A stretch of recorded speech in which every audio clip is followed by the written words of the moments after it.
Now, junk has become a national obsession. Who doesn't have a basement, attic, closet, storage unit filled with stuff too good to throw away?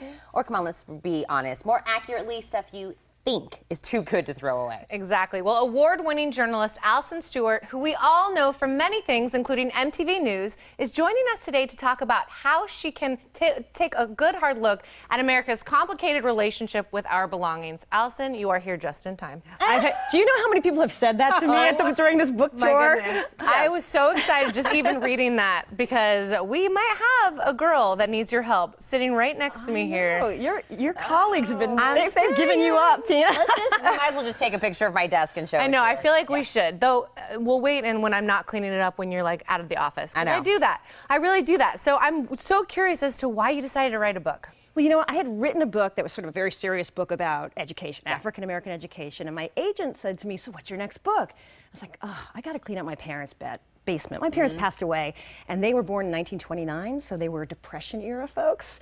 So I went down in the basement, and the first time I went down there and really looked at it, I ran back up the stairs, because there was just so much stuff in it. And a lot of it was mine. You know, this was our family stuff. And when I would tell people what I was doing, everybody had a story, just like you did, just like you did. And I started noticing, like, there's 28 TV shows about junk, and storage is a $24 billion business. And I thought, there is something going on that we have national junk removal companies. So I thought, let me use my journalism and look at the who, what, where, when, and why of junk. So that's what I did for 2 years.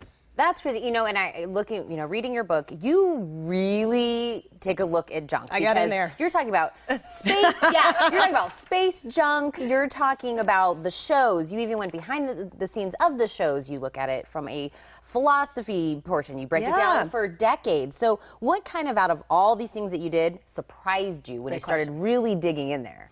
I think the amount of money that's being made, that there's kind of a junk economy that's going on now, like I said, with storage and junk removal and professional organizers.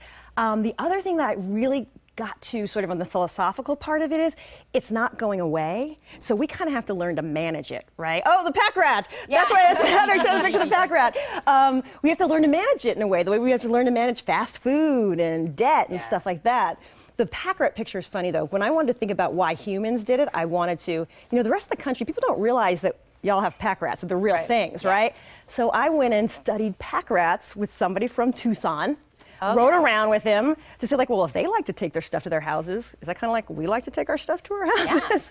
So it was just kind of interesting to look at all the different levels of it. So I think the surprise, though, was that, you know what, we're just going to have to figure out how to manage this stuff, because it's not going away. No, okay, can I just say, looking at these pictures, my palms start sweating. Like, I don't love that. That is just not me. So it's so fascinating to hear, because in your book, you talk to so many different people from the whole junk spectrum. So I'm curious if you had any interviews that really stand out in your mind as like a favorite or, you know, shocking. Yeah, you know, one of my favorite things, and I really try to be fair to everybody in this, and if I can reach around and pat myself in the back for a minute, 2 of the reviews about it said the book's very respectful to everybody, because I really tried to be respectful. There's a woman named Mary Randolph Carter, who is Ralph Lauren's creative director, and she loves junk. You would think she would be in the fanciest, she's on like East 80 whatever street in New York City. But she just loves good old-fashioned flea market finds, and she has managed to make the most beautiful, cluttered, curated apartment.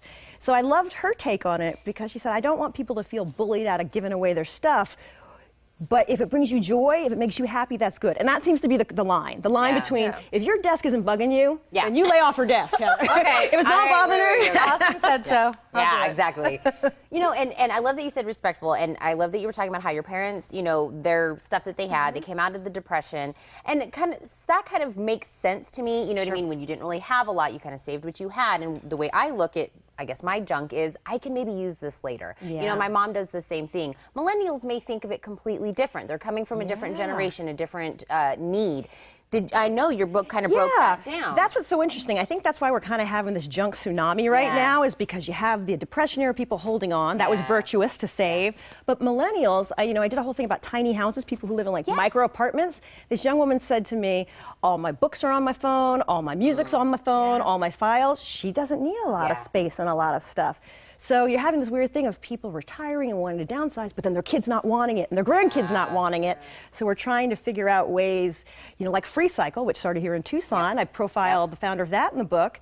there are people trying to figure out ways that we can live with it, and we need to ask ourselves, are we okay with how we're living with our stuff? I think that's the question you need to ask. Really quick, what was your favorite TV show that deals with junk? I'm an Antiques Roadshow fan. Yes, me too, old me school. too. I kick it old school when it comes to that.